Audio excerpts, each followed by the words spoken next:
मैं Ajay Singh education care blog 2.0 से। मित्रों, मैं एक टॉपिक पे बात करना चाहता हूँ। वो टॉपिक है दिवाली। और हिंदू धर्म में दिवाली और छठ बहुत धूमधाम से मनाया जाता है पूरे हिंदुस्तान में। तो जैसा कि आप जानते हैं कि दिवाली का त्यौहार है, तो इसमें हम बहुत उत्सुकता के साथ जो है दिवाली को मनाते हैं। थोड़ा सा 2 लाइन में बताना चाहता हूँ कि दिवाली का पर्व कैसे मनाया जाता है और इसका कारण क्या रहा है। तो सिर्फ 2 लाइन में बताऊँगा। भगवान श्री राम जब 14 वर्ष बाद अयोध्या लौटे, तो उसके उपलक्ष्य में वो अयोध्या जब पहुँचे तो अयोध्या वासियों ने इस खुशी के माहौल को देखते हुए कि भगवान आ रहे हैं, आज उनका 14 वर्ष का वनवास जो है पूरा हो गया है, प्रभु श्री राम आ रहे हैं, तो उस पीरियड में, उस कंडीशन में पूरा अयोध्या नगरी मिट्टी के दिए को जलाना शुरू किया। और पूरे अयोध्या में इतने दीपक जले कि उस दीपक से पूरा अयोध्या नगरी जगमगा उठा। तो यह दीपों का त्यौहार है। हम दिए जलाते हैं घर में और खुशियां मनाते हैं। आज के समय में तो खैर चाइना के कुछ ऐसे लाइट्स आ गए हैं जो लोग उपयोग कर रहे हैं। मैं तो नहीं करता हूं, और मैं हमारे जो साथी हैं, करीबी हैं, मैं भी उनसे अपील करता हूं और आपसे भी मैं करता हूं हाथ जोड़ के कि चाइना से नहीं, बल्कि आप जो अपने गांव में, अपने घर के आसपास में जो कुम्हार लोग होते हैं, जो बर्तन बनाते हैं, जो दीपक बनाते हैं, मिट्टी के दिए बनाते हैं, आप दीपक उनसे ही लें। क्योंकि बहुत उम्मीद रहता है उनको कि पूरे एक साल में एक ऐसा त्यौहार आता है जिसमें एक एक घर में सैकड़ों से ऊपर, हजारों की संख्या में दीपक जलाए जाते हैं। पूरे हिंदू घर में हजारों की संख्या में दीपक जलाए जाते हैं। तो मैं सिर्फ इतना ही कहूँगा कि आप सभी मिट्टी के बर्तन का ही उपयोग करें और उसमें ही दीपक जलाएं।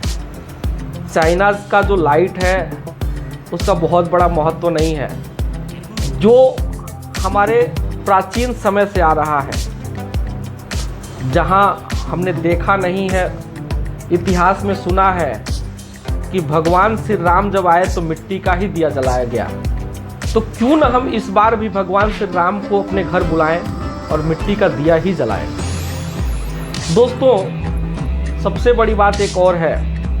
दीपावली के दिन मिट्टी की बर्तन की तो बात अलग है, दीपक जलाने की बात अलग है, लेकिन एक और बात आता है सामने कि हम पटाखे बहुत फोड़ते हैं और ख़ास तौर से बच्चे लोग बहुत पटाखे फोड़ते हैं।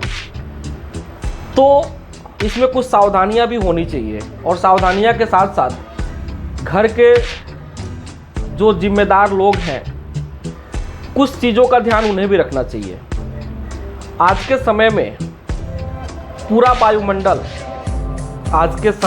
वायुमंडल जो है ऑक्सीजन हमें दे रहा है और हम ऑक्सीजन ले रहे हैं, और ऑक्सीजन के वजह से ही हम जीवित भी हैं।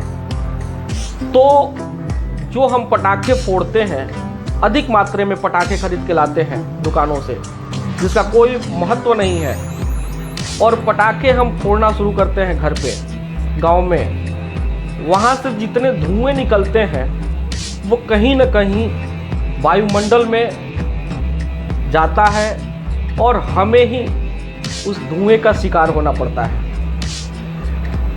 तो सिर्फ इतना ही कहूँगा कि दिवाली हम ज़रूर मनाएं, पूरे खुशी से मनाएं, लेकिन पटाखों का सेवन थोड़ा करें, मात्र उतना ही करें जितने में हमारा काम चल सके। और ख़ास तौर से बच्चों को तो पटाखों से दूर रहना चाहिए, क्योंकि आज के समय में आपको पता है कि तमाम कंपनियां, जो पटाखे वाली कंपनियां होती हैं, उनमें हादसाएं हो जाते हैं थोड़ी सी गलती की वजह से, लापरवाही की वजह से। तो क्यों ना हम अपने घर को सेफ रखें, बच्चों को सेफ रखें। हम थोड़ा पटाखा जला के खुशी मना सकते हैं। हमें उस मिट्टी के बर्तन का ही उपयोग करना चाहिए ज़्यादा, क्योंकि बड़ा ही लगन और मेहनत के साथ मिट्टी का बर्तन आता है आपके घर में। हमारे पास पैसा है, हम पैसे दे के खरीद लेते हैं, लेकिन जिसके पास नहीं है उसके घर में दीपक जलाने तक का पैसा नहीं, वो मिट्टी का बर्तन खरीदने तक का पैसा नहीं होता है। और हम मार्केट जाते हैं, बाज़ार जाते हैं, तो हम क्या करते हैं दोस्तों, हम उस पटाखे की दुकान पे जाते हैं और 1000 का पटाखा खरीदते हैं। सोचिए कि हम 1000 का पटाखा खरीदते हैं और जिस गांव में हम रहते हैं, जिस घर में हम रहते हैं, घर के आसपास क्या हमने कभी ये जानने का कोशिश किया, प्रयास किया कि हमारे बगल वाले घर में दीपक आया है कि नहीं आया है? तो सबसे बड़ी बात क्या है, बड़ा कष्ट होता है इस चीज़ को कि जिस घर में दीपक जलाने तक के पैसे नहीं हैं, हम पटाखों में वो पैसा बर्बाद न करें। हम थोड़ा सा सहयोग भी कर सकते हैं। हम 10 ही दीपक दें, उस परिवार में 10 दीपक दे दें, ताकि वो उस परिवार के लोग भी दिवाली मना सकें। बहुत हिंदुस्तान में बहुत ऐसे घर हैं जहाँ दिवाली नहीं मनाई जाती। क्यों नहीं मनाई जाती? क्योंकि उनके पास पैसा नहीं है, और उनके पास जब पैसा नहीं है तो दिवाली कैसे मनाएंगे। तो सिर्फ इतना ही कहूँगा कि जो पटाखे में हम पैसा बर्बाद कर रहे हैं आज के समय में, उससे हम अपने आसपास में जिन लोगों को प्रॉब्लम्स हैं, दिए खरीदने के पैसे नहीं हैं, थोड़ी सी हम मदद कर सकते हैं। इस वीडियो के माध्यम से हम सिर्फ इतना ही बताना चाहते हैं कि हम ऑक्सीजन लेते हैं, और इतना ज़्यादा, आज दिल्ली की बात कर ली जाए, दिल्ली में प्रदूषण बहुत ही बेकार हो गया है। आने वाले समय में दिल्ली में ऑक्सीजन का एक टैंक लेके चलना पड़ेगा साथ में। और दिल्ली ही क्यों, पूरे हिंदुस्तान में ये एक दिन समय आ जाएगा, क्योंकि इसके पीछे का रीज़न क्या है वो आप जानते ही हैं कि धुआं जो निकलता है वो पूरे वायुमंडल को बर्बाद कर रहा है। हमें इस धुएं से खुद को उबारना है, बचना है, बचाना है। भले हम थोड़ी सी ही अपने जिम्मेदारी को निभाएं, लेकिन निभाएं। साथियों, दीपावली जो है खुशी का पर्व है, छठ भी आ रहा है, तो मैं इतना ही चाहूँगा कि हम सब कुछ मनाएं, उत्सुकता के साथ मनाएं, खुशियों के साथ मनाएं, खुशियाँ बांट के मनाएं, लेकिन आपस में हमारा और आपका संबंध बना रहे, इसका भी ध्यान रखना है। तो हम ऐसा कोई काम ना करें जिससे हमारे देश का भी नुकसान हो और हमारा नुकसान हो। इसी के साथ जो है हम अपनी वीडियो को समाप्त करते हैं, और आप सभी को दीपावली और छठ की हार्दिक ढेर सारी शुभकामनाएं। नमस्कार।